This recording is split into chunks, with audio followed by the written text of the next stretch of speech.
हम आपकी कुछ मदद करें? टेरेस पे कपड़े सूख रहे, वो ले आ। पर वो कपड़े तो अभी तक सूखे नहीं हुई है। जैसे भी है ले आ। कछु और भी ले आएगा? पानी की बोतल, खाने को सामान। क्यों? अरे आप जितने जा रहे हो उतने आपको जरूरत पड़ सकती है ना। पर किस लिए? नाना हमेशा कहते थे जब भी एक जगह से दूसरी जगह जाओ तो हमेशा पूरी तैयारी के साथ जाओ चाहिए। वो एक गांव से दूसरे गांव जाती हुई है किसी मरीज को इलाज करने के लिए, तो एक जोड़ी कपड़ा, जड़ी बूटी, खावे को सामान, ये सारी चीजें ले जाते थे। आप भी ले जाओ, जरूरत पड़ी तो फिर खामखा पछताना पड़े, है ना? बात तो सच कह रही है मम्मी। गुस्से में चली तो जाऊंगी मैं, पर जाऊंगी कहाँ? मेरा तो कोई ठिकाना ही नहीं है, कोई मंजिल भी नहीं। और जब मंजिल का पता नहीं तो सफर की तैयारी किस काम की?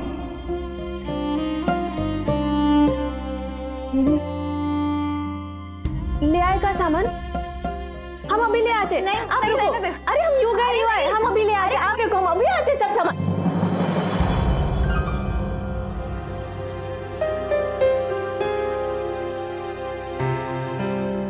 देख के सारी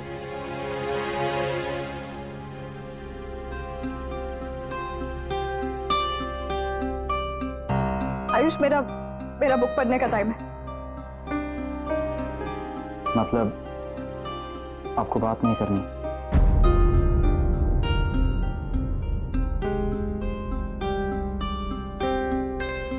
बचपन की बातें नहीं भूली ना? मैं भी नहीं भूला। जब आपको किसी से बात नहीं करनी होती थी तब आप ऐसे ही कहती थी और मैं चुपचाप रूम से चला जाता था, और आज भी चला जाऊंगा थी। बस ये कहना चाहता हूं कि मैं आपके साथ हूं और हमेशा रहूंगा।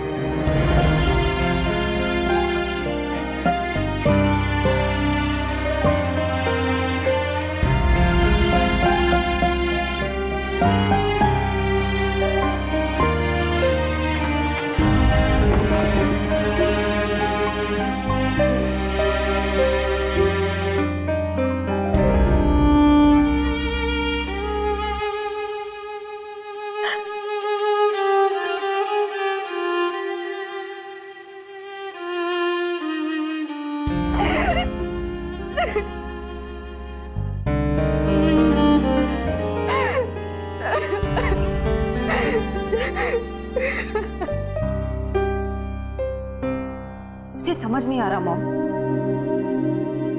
आप आजी से इतना चिढ़ती क्यों है? क्यों है इतनी नफरत आपके दिल में? जरा सा भी पसंद नहीं करती हैं आप उनको?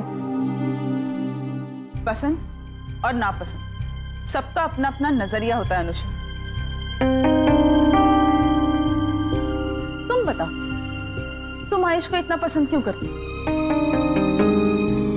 वो भी मेरे लाख मना करने के बावजूद। मैं बताती हूँ आपको।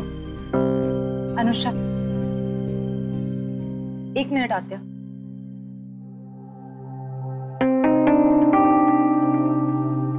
आयुष में हर वो क्वालिटी है जो मैं अपने लाइफ पार्टनर में चाहती हूँ। वो लॉयल है, सिंसियर है, ऑनेस्ट है, रिस्पॉन्सिबल है, लाइफ में छोटी छोटी खुशियों के मायने समझता है वो, इसीलिए पसंद है वो मुझे। और आजी इसलिए पसंद है क्योंकि वो इतनी सीधी और सच्ची है, और वो सिर्फ मेरे साथ नहीं सबके साथ ऐसे ही है। यही मार खा गई ना तुम।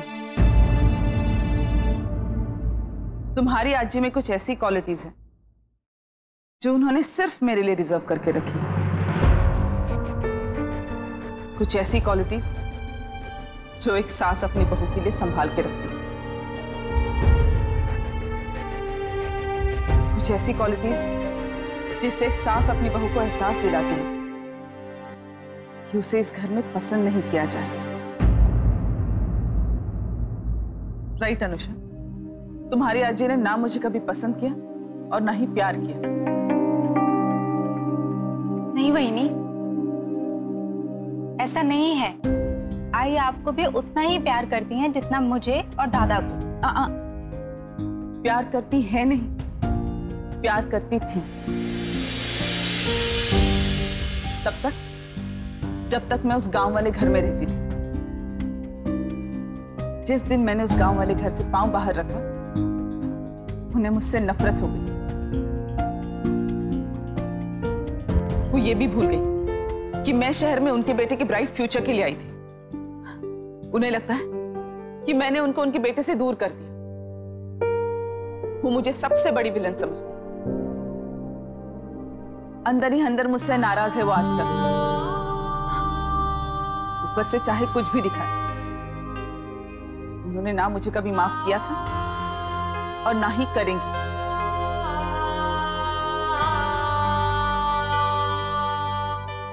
नहीं बहनी, ऐसी बात नहीं है। आई आपसे नाराज नहीं है और ना ही उन्होंने आपको कभी गलत समझा है। पता नहीं आपने उनके बारे में ये सब क्यों सोच लिया है। वो आपको उतना ही प्यार करती हैं जितना मुझे और दादा को। बोलू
बहनी, आप क्यों लेके आई चाय? वैसे भी मेरा मन नहीं है पीने का। तुम्हारे लिए थोड़ी लाई हूँ, मैं यहाँ बैठ के पी सकती हूँ ना? हाँ हाँ, क्यों नहीं। तुम नहीं बैठोगी? हाँ।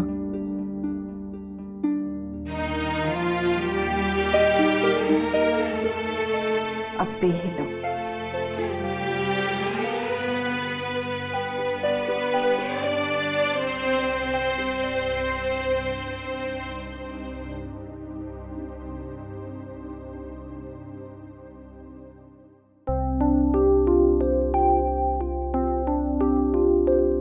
आप लो, आप बड़ी हो ना, कप में आप पीजिए।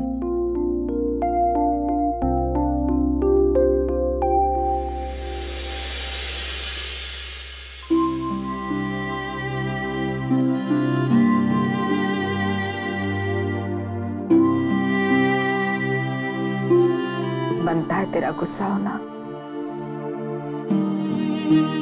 दीपा की तरफ से मैं माफी मांगती हूँ।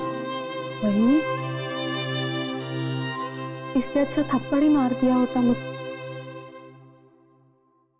आप बड़ी हो और छोटी से माफी मांगोगी। बड़े छोटे का लिहाज तो दीपा को रखना चाहिए था ना। उसने दिल दुखाया ना तेरा। और जो गलतियां मैंने करके आपका दिल दुखाया आज तो, उसका क्या? उसके लिए माफी मांगने लगूंगी तो माफी मांगते मांगते रात हो जाएगी।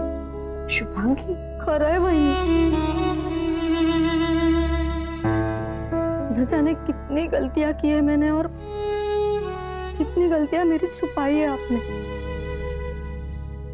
कितनी बार मुझे माफ भी किया है। याद है बहनी, जब मैं इस घर में आई थी तो मुझे चाय तक बनानी नहीं आती थी, लेकिन आपने संभाल लिया मुझे। एक बार तो गैस ऑन रख दिया था मैंने और घर में आग लगते लगते बची थी, फिर भी आपने कुछ नहीं कहा मुझे। और याद है बहनी, एक बार मैंने सिर पे तेल लगाया था और तेल की शीशी खुली छोड़ दी तो सारा तेल जमीन पर गिर गया और भाऊ फिसलते फिसलते बच गए थे। फिर भी गुस्सा नहीं किया आपने। अरे और संचित के डिलीवरी के टाइम पे तो वही आपने जो। चुप कर, कितनी सारी चीजें दिमाग में रखोगी? हाँ, मैं तो कब की भूल गई। तो फिर दीपा की कही हुई हर एक बात मैं भी भूल गई।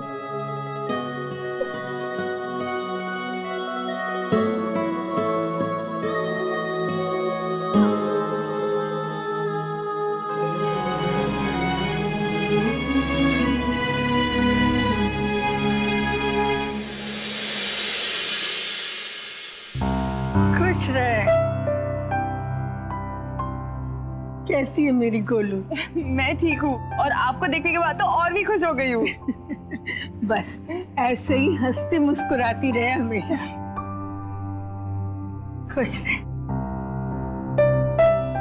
जन्मदिन मुबारक हो। चाह के भी नहीं आ सकी, लेकिन सुना बहू ने तेरा जन्मदिन मनाया।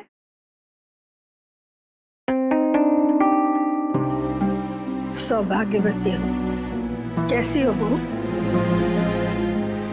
अब तक तो ठीक थी, आगे देखते हैं। आजी, अंदर आइए ना, बैठिए।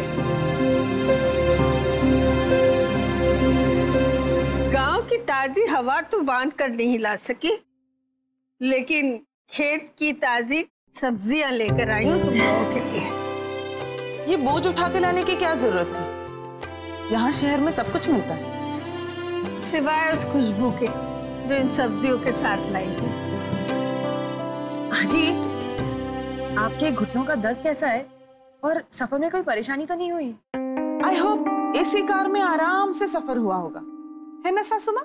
हाँ, घुटने मोड़ने नहीं पड़े,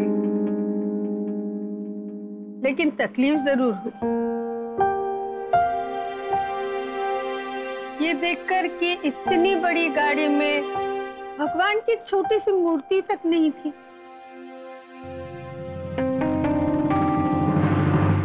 इस बड़े हॉल में भी कहीं भी भगवान की मूर्ति या फोटो नहीं दिख रही है।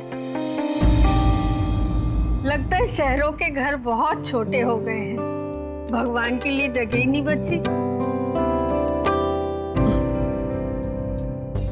जगह तो बहुत है सासू माँ, लेकिन क्या है ना, आजकल भगवान के चाहने वाले इतने बढ़ गए हैं कि मैं उनको दीवार पर सजाकर उनको परेशान नहीं करना चाहती। लेकिन मैं तो उन्हें हमेशा अपने साथ लेकर घूमती हूँ। अब देखो ना, मेरे बैग में रामायण भी है और कान्हा की छोटी मूर्ति भी है। डोंट वरी, हमारे गेस्ट रूम में बहुत सारी जगह है जहां आप और आपके भगवान आराम से एडजस्ट हो जाएंगे।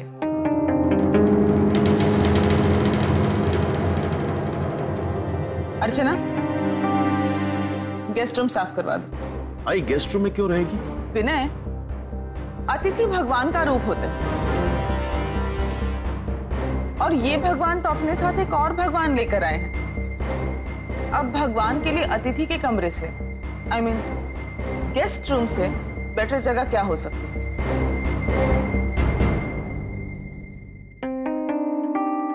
और वैसे भी ये कहाँ ज्यादा दिन रहने वाली है यहाँ? मैं अच्छी तरह से जानती हूँ, इनका मन तो अपने गांव वाले घर में ही लगता है। ज्यादा दिन उससे दूर नहीं रह पाती है।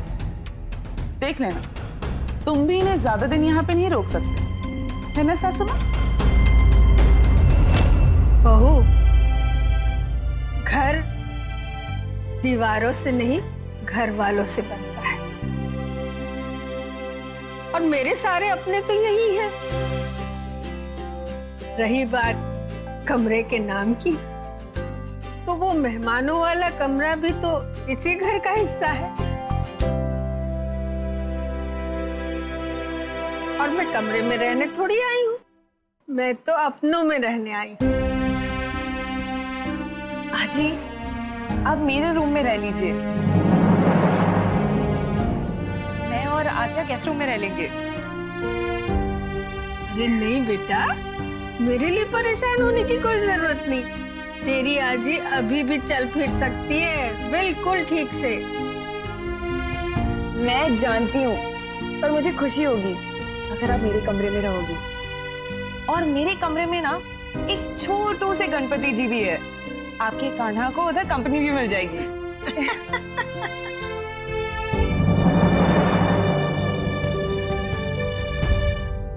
दीपा, उठ ना बेटा, ऊपर तो बैठ। चलो ठीक है, नहीं नीचे बैठते।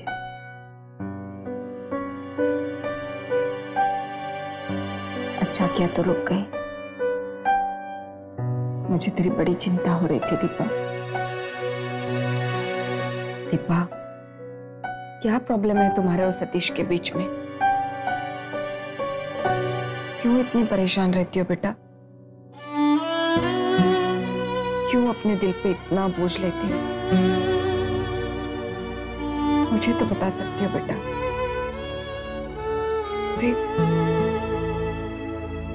मेरी शादी के बारे में मुझे किसी से कोई बात नहीं करनी। मैं किसी से भी कब से हो गई दीपा? आयु हूं तेरी, मुझे भी नहीं बताएगी? आई प्लीज, मुझे कुछ नहीं कहना है। जी लो दीपा दीदी, आपके लाने काफी स्ट्रॉन्ग वाली, आपको पसंद है ना? मुझे नहीं चाहिए।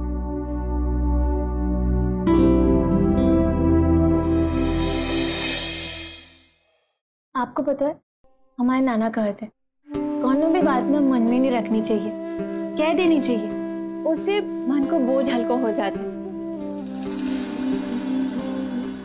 और काकू माँ तो आपकी आई है, जैसे नहीं कहोगे तो कौन से कहोगे? वही तुझे नहीं लगता तो कुछ ज्यादा बोलती है? लिमिट्स में रहकर बात किया कर। सॉरी, पर हम आपको दिल नहीं दुखाना चाहते। पता है, हमारे गांव में ना हम भी अपनी माई से ऐसे ही गुस्सा हो जाते थे, और फिर माई हमें मनाने आती थी, तो हम गुस्से में उसको बोल देते थे, तुम चले जाओ इतने से, हमें बात नहीं करनी, तुम डांटा तो ना हमें। और देखना, एक दिन ना हम जो गाँव छोड़ के चले जाए और कबो नहीं लौटे। तो माई प्यार से हमारे सिर पे हाथ रखती थी और हमें कहती थी, धत पगली, तो तुम मेरी लाडो है, माई को छोड़ के कितने जाएगी?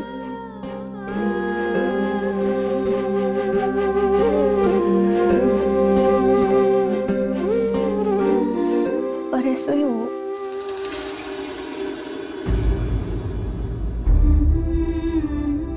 हम अपनी माई को छोड़ के आ गए,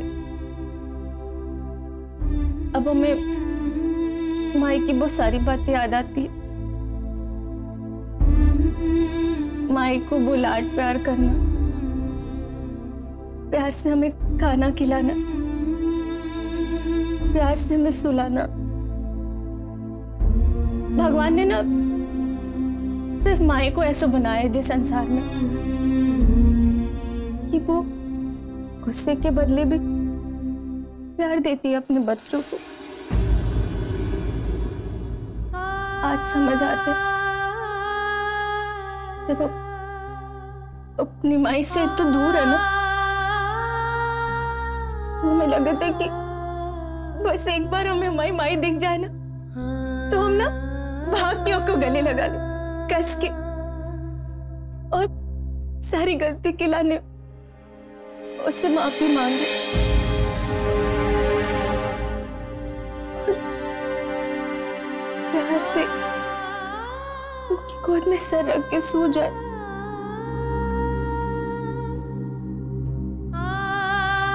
और हमें पता है ऐसा नहीं हो सकता,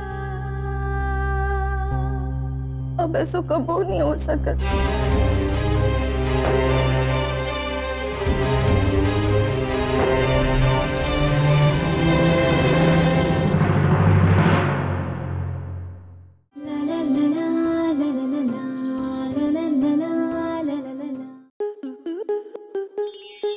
स्टार प्लस के YouTube पेज पर आने के लिए आपका धन्यवाद। अपने फेवरेट शोज देखने के लिए subscribe to Star Plus YouTube page and hit the bell icon.